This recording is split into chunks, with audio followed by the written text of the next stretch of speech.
Assalamualaikum warahmatullahi wabarakatuh. Sampurasun. Nami abdi Muhammad Irham Mahdi ti 10 MIPA 2. Ayeuna abdi bakal nyaritakeun dongeng Sunda ngeunaan gajah eleh ku sirem. Kacaritakeun di zaman baheula aya hiji gajah anu lempangna ngageot di tegalan.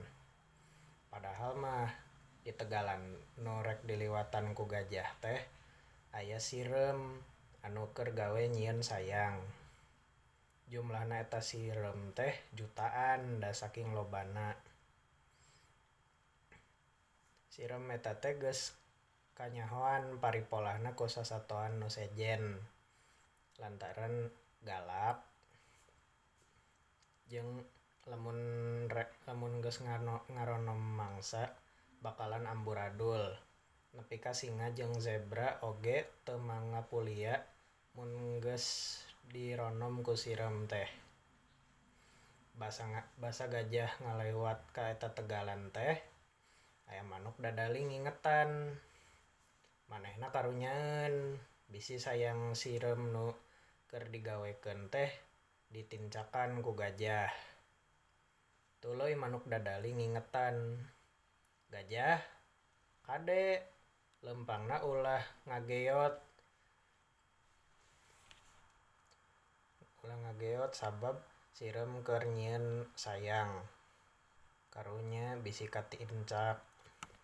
Gajah teh nembalan, "Wah, na asa tip-tip." Gajah nembalan, "Ah palingan sirem mah ditincakan ge pejet. Mikirna mah asa aing gede asa aing kuat dina uteukna teh. Teu ngahargaan pisan kanu leutik." Barang anjok ka gundukan imah sirem, gajah ngan leye-leye we sirem nu aya teh ditincakan. Atuh ngan hos parawe we da teu keburu kabur sirem-siremna teh. Ningali rayatna ditincakan rewuan ku gajah nya atuh reja sirem ngambek. Manehna ngajak perang jeung gajah.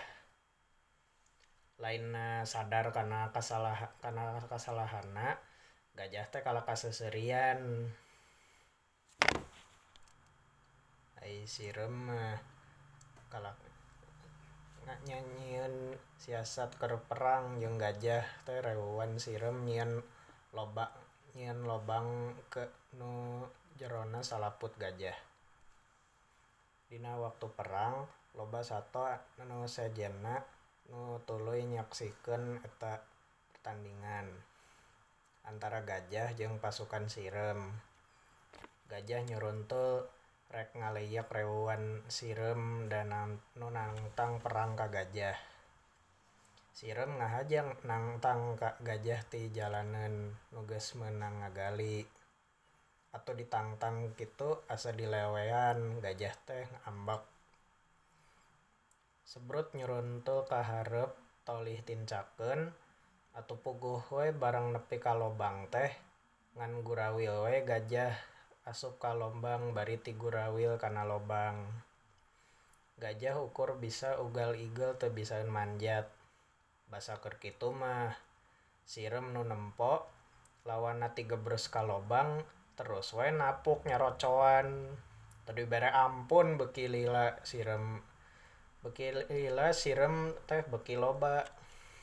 Antukna gajah bobor karahayuan teu kuat ngalawan sirem nu jumlahna loba pisan. Amanatna ti ieu dongeng teh urang kudu daek dibejakan hal nu bener. Urang oge teu meunang ngarasa sombong jiga lamun aing gede aing kuat eta ge da teu bener. Da ieu buktina. Urang oge kudu ngahargaan ka nu leutik kusabab nu leutik teh sok loba strategi. Sakian ti abdi hatur nuhun. Wassalamualaikum warahmatullahi wabarakatuh.